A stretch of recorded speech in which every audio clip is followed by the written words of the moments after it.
dan akhirnya kembali viral lagi pada tahun 2023 ini.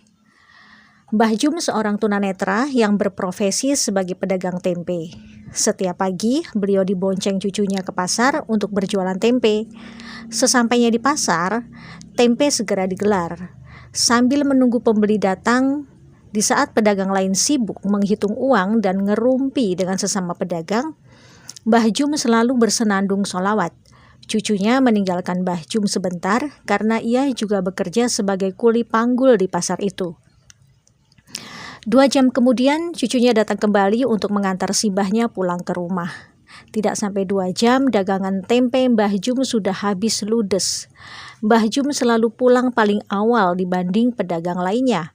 Sebelum pulang, Mbah Jum selalu meminta cucunya menghitung uang hasil dagangannya dulu. Bila cucunya menyebut angka lebih dari Rp50.000, Mbah Jum selalu minta cucunya mampir ke masjid untuk memasukkan uang lebihnya itu ke kotak amal. Saat saya tanya, kenapa begitu? Karena kata Simbah, modal Simbah bikin tempe cuma 20.000, harusnya Simbah paling banyak dapatnya ya 50.000. Kalau sampai lebih berarti itu punyanya Gusti Allah, harus dikembalikan lagi. Lah, rumahnya Gusti Allah kan di masjid, Mbak. Makanya, kalau dapat lebih dari 50.000, saya diminta Simbah masukin uang lebihnya ke masjid.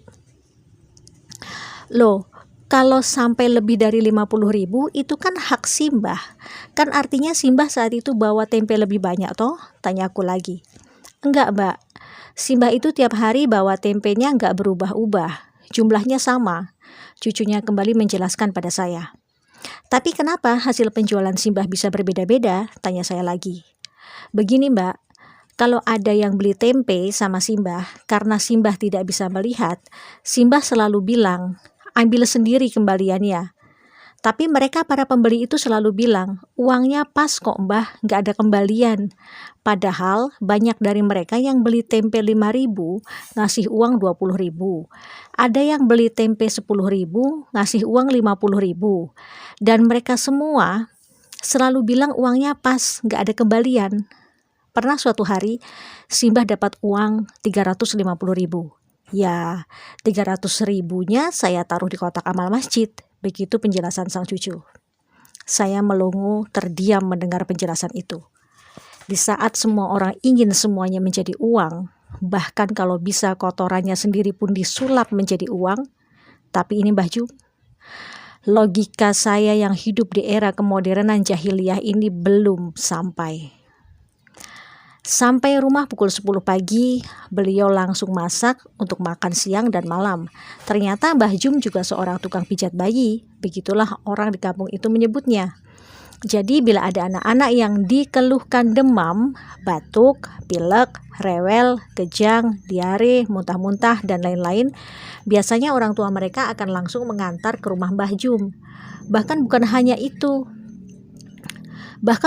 untuk pijat bayi dan anak-anak, Mbah Jum juga bisa membantu pemulihan kesehatan bagi orang dewasa yang mengalami keseleo, memar, patah tulang, dan sejenisnya.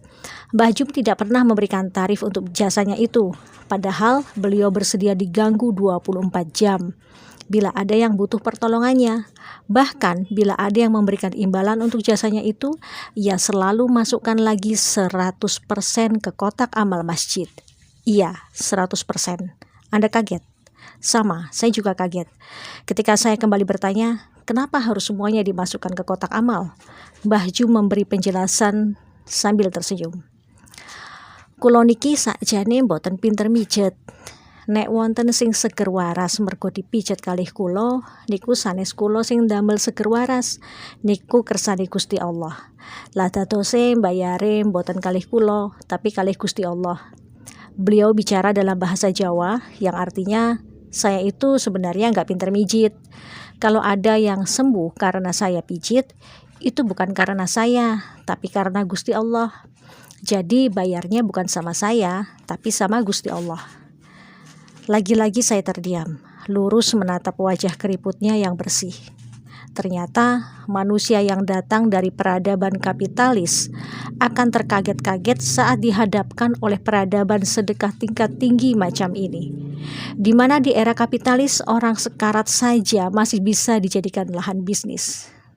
Jangankan bicara gratis, dengan menggunakan kartu BPJS saja sudah membuat beberapa oknum medis sinis. Mbah Jum tinggal bersama 5 orang cucunya. Sebenarnya yang cucu kandung Mbah Jum hanya satu, yaitu yang paling besar usia 20 tahun, laki-laki, yang selalu mengantar dan menemani Mbah Jum berjualan tempe di pasar. 4 orang cucunya yang lain itu adalah anak-anak yatim piatu dari tetangganya yang dulu rumahnya kebakaran. Masing-masing mereka berumur 12 tahun laki-laki, 10 tahun laki-laki, 8 tahun laki-laki, dan 7 tahun perempuan. Dikarenakan kondisinya yang tunanetra sejak lahir, membuat Mbah Jum tidak bisa membaca dan menulis. Namun ternyata ia hafal 30 juz Quran. Masya Allah. Cucunya yang paling besar ternyata guru mengaji untuk anak-anak di kampung mereka.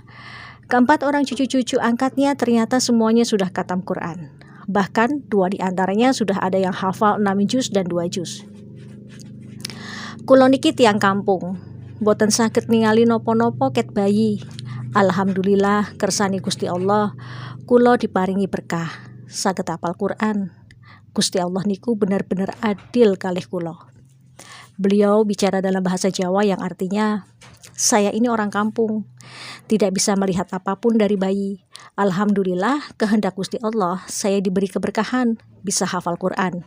Gusti Allah itu benar-benar adil sama saya. Itu kata-kata terakhir Mbah Jum sebelum saya pamit pulang. Saya peluk erat dia, saya amati wajahnya. Saya rasa saat ini bidadari surga iri melihat Mbah Jum, karena kelak para bidadari itu akan menjadi pelayan bagi Mbah Jum insya Allah. Matur nuwun Mbah Jum atas pelajaran sedekah tingkat tinggi pada tahun 2008 yang sudah Simbah ajarkan pada saya di pelosok desa Yogyakarta. Saya Irena Rajiman. Wassalamualaikum warahmatullahi wabarakatuh.